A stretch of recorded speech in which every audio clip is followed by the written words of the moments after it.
Hello and welcome to this Monday edition of the World Report with me, Arjun. Let's take a look at what's making headlines around the world. Our top focus this Monday on World Report. Now this week, PM Mahendran Modi and his counterpart, Keir Starmer, will in fact review progress under the India-UK Comprehensive Strategic Partnership, or the CSP, with specific focus on trade and economy, technology, defence, security, education and people-to-people exchanges in a bilateral meeting on the 24th of July. In fact, PM Modi will also call on King Charles III during the visit that is expected to see formalization of their free trade agreement, or the FTA, as well. Now, the government also announced PM Modi's visit to the Maldives, where he will be the guest of honor in the July 26th Independence Day celebrations. Now, this will be the Prime Minister's first visit to the country since President Mohammad Mizu assumed office in November 2023, signaling a complete turnaround in ties since the controversial expulsion of Indian military personnel, and also the first visit by any Indian PM on Maldives' independence anniversary. Over in Washington, President Donald Trump has triggered another political firestorm after posting an AI-generated video depicting former President Barack Obama being arrested inside the Oval Office. That's correct. Now, the controversial clip shared via Trump's blog on Truth Social shows a hyper-realistic video of Obama being handcuffed and then led away by federal agents in the same office he once occupied as the country's commander-in-chief. Now, the video from Trump has sparked off criticism for the US president, with the move being called deeply irresponsible. The video, however, does not come with any disclaimer that it's artificial or fictional. According to a recent International Monetary Fund note, India has become the world's top player in real-time digital payments, largely due to its rapid growth of the Unified Payments Interface, or the UPI as we know it.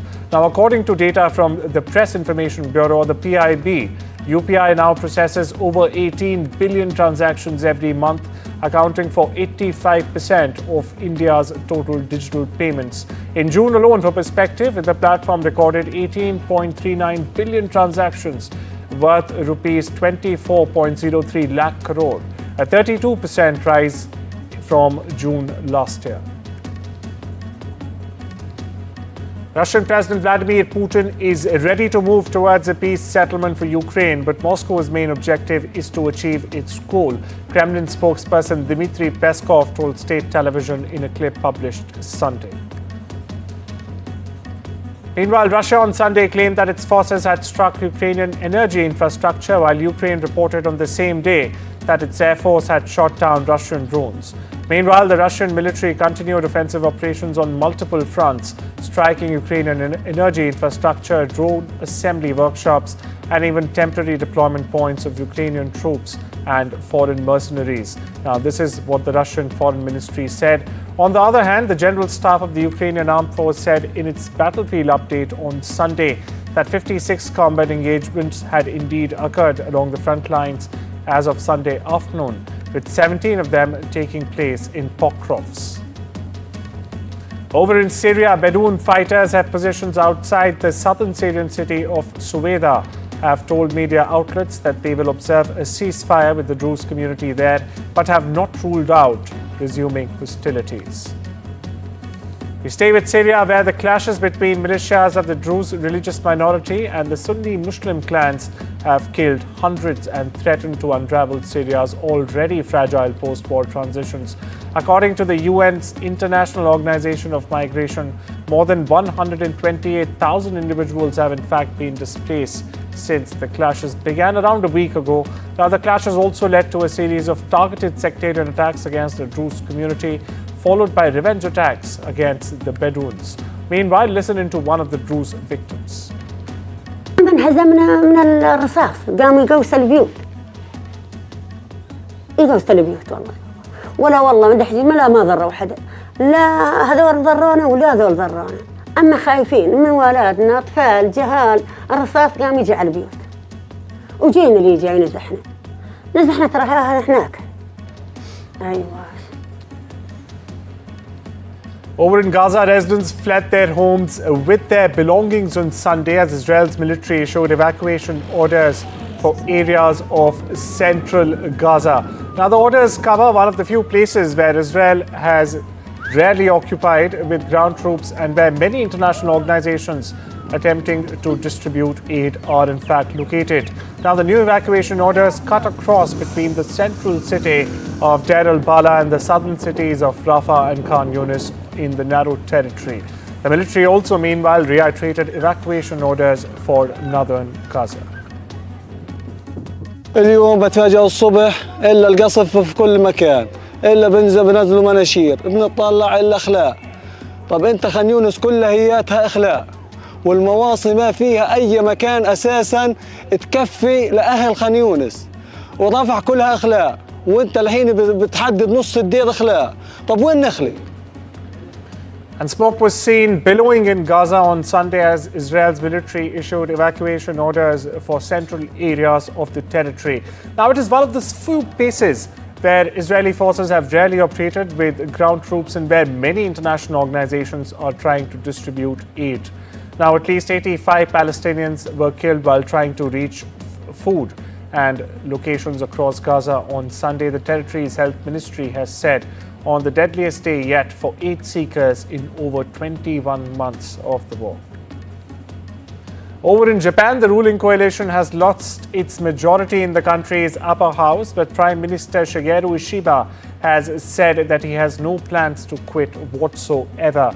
Voters went to polls on Sunday for the tightly contested election being held at a time of frustration, in fact, at the coalition of the Liberal Democratic Party, or the LDP as it's known in the country, and also its junior partner, the Cometic, over rising prices and the threat of US tariffs. Now, speaking after polls closed on Sunday, the Prime Minister said he solemnly accepts the harsh result, but that his focus was on trade negotiations. An off-duty US Customs and Border Protection official was shot in Manhattan on Saturday following an apparent robbery gone wrong, New York City police and federal officials have said. Now, the 42-year-old officer was in stable condition Sunday and expected to survive. A spokesperson for the NYPD said there was no indication that the shooting was politically motivated. Now, police have said that the agent, who was not in uniform, was sitting in a park beneath the George Washington Bridge when he was approached by a man riding on the back of a moped, who then shot at him in the face and in the arm. The off-duty officer returned fire as the moped driver and the alleged shooter rode off, as you see on the screens. The passenger ferry caught fire at sea on Sunday off the Sulawesi island in Indonesia, killing at least 5 people. Meanwhile, more than 280 people were rescued and evacuation efforts are ongoing at the time we get you this bulletin. Meanwhile, the KM Barcelona 5 was headed to Manado, the capital of North Sulawesi province, from Talud. It's an island district in the same province. The ship caught fire in the Talis waters, said the commander of the Indonesian Fleet Command. He added that 3 Navy ships had in fact been deployed and 284 passengers and crew members had been evacuated so far. Several people were injured after a car crashed into a barn roof in the German town of Bomter on Saturday. Police have said the vehicle veered off the road around 1900 hours GMT, broke through a hedge and hit a 7-year-old boy on a trampoline and finally crashed into the roof of a barn around 3 meters high. Now, the boy was seriously injured according to cops. They have also said that a 42-year-old man was at the wheel of the car, which was also carrying his 43-year-old wife, their 2 children, aged 11 and 12, and a 13-year-old passenger. A suspect was arrested after a car crashed into a post office in California's San Jose early Sunday, causing the building to go up in flames. Now, no injuries were reported, thankfully. Meanwhile, emergency crews responded around 10 a.m. GMT to the office located in a strip mall south of downtown, according to a joint statement from the San Jose police and fire departments. Here's more. It looks deliberate. I mean, it's backed in, right? It looks like it's backed in. Yeah. Because that looks like front end of the car, I'm thinking. Yeah. I'm not a detective by no means, but I'm saying it's just, and through the front doors, right? If it was an accident, it could hit on the side wall. I don't know. Bulgarian border authorities on Sunday have said they've discovered and seized a record amount of cocaine from a Belgian plated van en route to Turkey. Now, according to customs officials, it was the largest seizure at the land border, with nearly 206 kilograms or 453 pounds of cocaine being confiscated. A vehicle inspection led to the discovery of the drugs and valued the record haul at around 20 million euros or $22 million. The drugs were hidden in 179 sealed bags stashed among personal belongings, as you see right there on your screens, in 5 suitcases. Meanwhile, listen in to the Minister of Internal Affairs. Така да подчертая и международното значение на тази операция. Именно това, че са хванати че е хванато цялото това количество наркотично вещество на българската граница, има своите реперкусии в Европа. Това е организирана престъпна група, която е действала на територията на държави членки на Европейския съюз, които са наши партньори и съюзници. И от тук нататък с тях ще си говорим за това как е действала, какво точно се е случило, но да подчертая, че това си изцяло българска операция. Over in South Asia, Typhoon Vifa rains have battered Hong Kong before Vifa weakens into a severe tropical storm. Meanwhile, Cathay Pacific Airways had announced widespread delays and cancellations as well of flights to and from Hong Kong international airports. Meanwhile, authorities have advised residents to remain indoors. In neighbouring China, Premier Li Kang oversaw the groundbreaking ceremony for the start of a massive hydropower project in Tibet on Saturday. State broadcaster CCTV reported the development. Now, the controversial project in the lower reaches of the Yarlung-Zangbo River is expected to be the world's largest hydropower facility. It has also raised concerns over the displacement of communities in Tibet, as well as the environmental impact downstream in both India as well as Bangladesh. Haze from forest and peatland fires in some parts of Indonesia's Sumatra Island was detected in Malaysia on Sunday. Now, a number of areas in Indonesia's Riau province were still covered with thick haze, and some fires were not extinguished. Forest and peat fires are an annual problem in the country that strain relations with neighbouring countries as well. And in recent years, only smoke from fires blanketed parts of Indonesia, Singapore, Malaysia, and even southern Thailand. And India's Pink City is now among the top tourist hotspots, outranking Italy's Florence in 2025 rankings.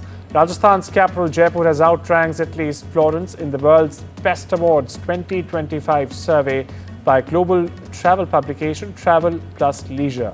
Jaipur, also known as the Pink City, was ranked 5th on the list with a scorecard of 91.33, much ahead of Florence, which placed 11th with a score of 90.08. Now, Travel Plus Leisure described Jaipur as a must-see destination, praising its opulent hotels, world-class shopping, and of course, its vibrant cultural heritage. Pope Leo XIV marked the 56th anniversary of man's arrival on the moon Sunday with a visit to the Vatican Astronomical Observatory in Castel Gandolfo and a call also to astronaut Buzz Aldrin. After praying the Sunday Angeles at the summer retreat in Castel Gandolfo, Leo headed to the astronomical observatory located in the Pontifical Villas, where he took a close look at the telescopes that have supported celestial exploration from a faith-based perspective for decades together. The Pontiff was accompanied by astronomers and students participating in the traditional summer school organized by the observatory itself. This was the Pope's first visit to the observatory, founded in 1891 by his predecessor, Pope Leo VIII. Meanwhile, every night, countless stray dogs face cold straits, hunger, and even loneliness. But across the globe, hope is winning, viewers. From quiet villages to bustling cities, people are finally fighting to save these forgotten lives. And these stories will definitely move your heart.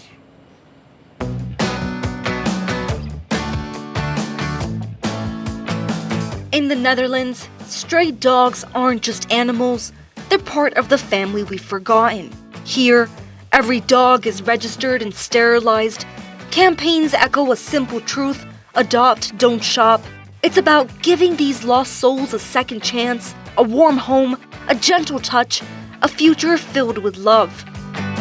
Thousands of miles away in Bulgaria, a powerful, quiet revolution is underway. Volunteers catch stray dogs, neuter and vaccinate them, then gently return them to their streets, safer, healthier, and free from the threat of disease. It's a delicate balance between survival and care, a promise that no dog will be left behind. Over in the crowded neighborhoods of Singapore, where stray dogs once struggled to survive, a compassionate community steps in. Volunteers trap, neuter, and release the dogs, feeding and watching over them like guardians. It's a silent act of love, a bridge between humans and animals, sharing the city's heartbeat. And in the United States, adoption events and education are transforming lives, one dog, one family, one story at a time. But this battle cannot be won by compassion alone. It requires strong government policies, laws that protect animals, enforce responsible ownership, and ensure every dollar given to NGOs is accounted for, making sure real change reaches the streets. Because every saved life is a system that works with heart, but also with transparency and responsibility. When we combine kindness with action, we can truly give stray dogs a future.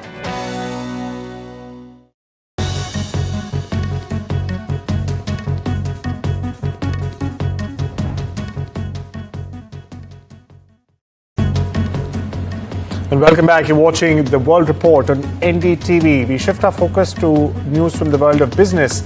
The Alaska Airlines has resumed operations after grounding its entire fleet of planes and those of a subsidiary because of a software outage for about 3 hours. Now, the airline first requested to ground more than 200 aircraft that operates under the Alaska Airlines brand. The ground stop was then expanded to also include planes from the Horizon Air. It's a unit of Alaska Airlines. Microsoft has issued an alert about active attacks on server software used by government agencies and businesses to share documents within organizations and has recommended security updates that customers should apply immediately. The FBI, meanwhile, has said it is aware of the attacks and is working closely with its federal and private sector partners, but offered no other details. Microsoft later said its vulnerabilities apply only to SharePoint servers used within organization. It further added that SharePoint Online in Microsoft 365, which is in the cloud, was not hit by these attacks. Europe's larger low-cost carrier Ryanair has said its net profit more than doubled in the April-June quarter thanks to the timing of the Easter holidays and better than expected last-minute fares. Now, the Irish Airlines, Europe's largest by passenger numbers, reported a net profit of €820 million for the first quarter, up from €360 million in the same period last year when Easter was in March. U.S. Commerce Secretary Howard Lutnick has said that he was confident that the United States can secure a trade deal with the European Union, but August 1 is a hard deadline for tariffs to kick in. Lutnick said there was, and I quote here, plenty of room for agreement. Team India arrived in Manchester on Sunday ahead of their fourth test of the 5-match series of the Anderson Tendulkar Trophy. However, persistent heavy rain massively hit India's preparations, coupled with the many sickness injuries that have, in fact, slowed the team. Now, shifting our focus to Azerbaijan's capital, Baku, where India is shining at the Women's Chess World Cup. That's correct. Grandmaster Koneru Humphrey has stormed into the semi-finals, becoming the first Indian ever to do so. Now, she held a nerve in a solid draw against China's Hyujin Song, sealing the deal after winning their first game. Meanwhile, it's an all-Indian showdown between D. Harika and Divya Deshmukh, with both locked in 2 tense draws. They now head to tie breaks, ensuring that at least 2 Indians in the final 4.